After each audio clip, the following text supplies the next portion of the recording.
Welcome to the free audiobook version of The Everyday Pain Guide, your go-to guide when pain first strikes.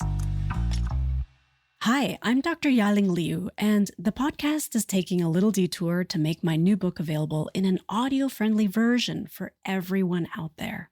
Each episode will feature a bite-sized snippet from the book, and together we'll work our way through as much of it as is possible in this format. What's exciting about this is that I'm reading parts of the book to you before it's even available on the shelves. Plus, unlike with a traditional audiobook, you can engage with the content and chat with me about what you hear. You get to ask questions and tell me what you think as each episode rolls out. So sit back and relax as I bring you today's installment of the second book in the Everyday Pain Guide series, Fix the Fire Damage.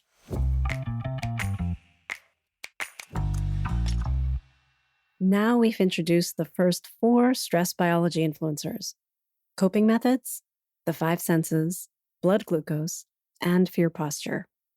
All of these influencers can impact your body's biological experience of stress.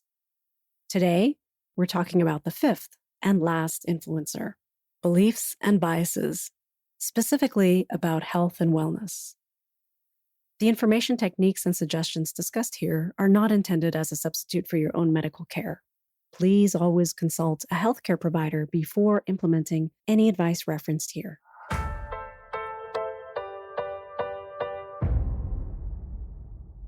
There are numerous avenues by which you can influence your stress biology, and in this book, we're just looking at 5 of them. Each influencer can act as either a type of stress biology trigger or be used to alleviate stress. Just keep that in mind while we go through today's 5th type of stress influencer.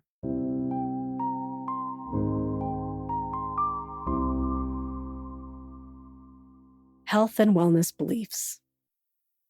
How we talk to ourselves about pain of all kinds, physical and emotional, is significant. Looking at your internal dialogue can lead to big changes in your experience of suffering, but it's not easy to engage with that and can be equally difficult to transform on your own. Working with a mental health professional can help you identify and healthfully reshape unproductive thought patterns and self-talk that you may not be fully aware of. This internal dialogue is heavily influenced by your core ideas. Your beliefs about who you are, your place in the world, and how others see you significantly affect how you physically hold your body in different situations.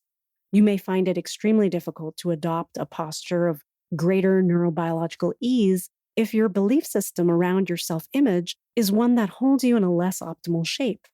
In this case, exploring your beliefs about who you are and how you think others see you may have to come before you can relieve the postural influence on your stress biology. Limiting beliefs can trap you in your pain. Ironically, it's the quest to avoid the emotional stress of pain that leads some people to develop something referred to as fear avoidance behavior. This is when we become afraid to do some form of activity because we're worried it will cause pain.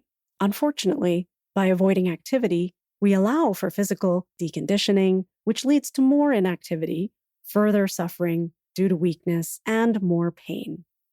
For instance, many people hold the belief that pain is an inevitable part of their aging, and consequently fall into this rut of fear avoidance behavior more easily because without motivation to challenge this perceived inevitability, inactivity becomes part of the belief system.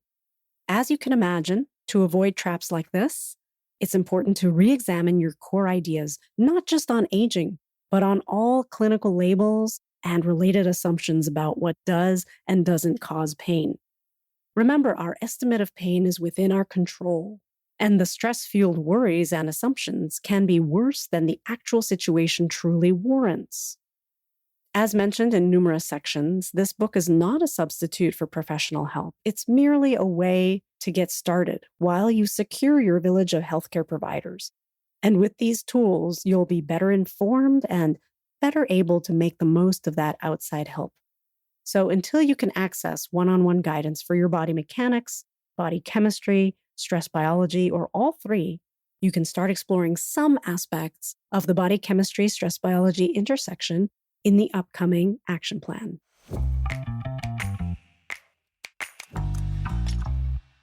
That completes the Stress Biology Repair Guide chapter from Volume 2 of the Everyday Pain Guide series, Fix the Fire Damage. In your lifetime and through your own pain experiences, what have you learned about your own health and wellness beliefs? Have you been proven wrong? Or have you had regrets about not standing your ground about something you believed about your health and body? Did you dismiss your beliefs and then regret it? Please come and share your thoughts and your experiences over on my Substack, Better Pain Coping. I look forward to chatting with you there. In the next episode, we get started with the Stress Biology Action Plan, where you'll find the tools you need to start quieting your stress and keep it from amplifying your pain. See you then.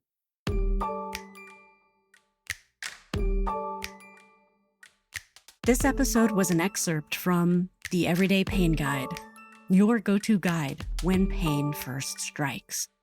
Written and narrated by me, Dr. Ya-Ling Liu, with audio editing and production provided by Organized Sound Productions.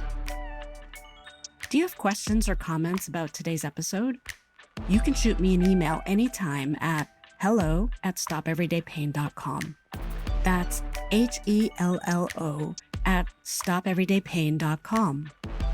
If you have friends or family members who you know are struggling with persistent, recurring aches and pains, tell them to check out the podcast while they're waiting for the book. To help me get this information to as many people who need it as possible, please consider leaving an honest review, but I'd also be super grateful for a simple like, follow, or share. Thank you for helping me put a stop to everyday pain.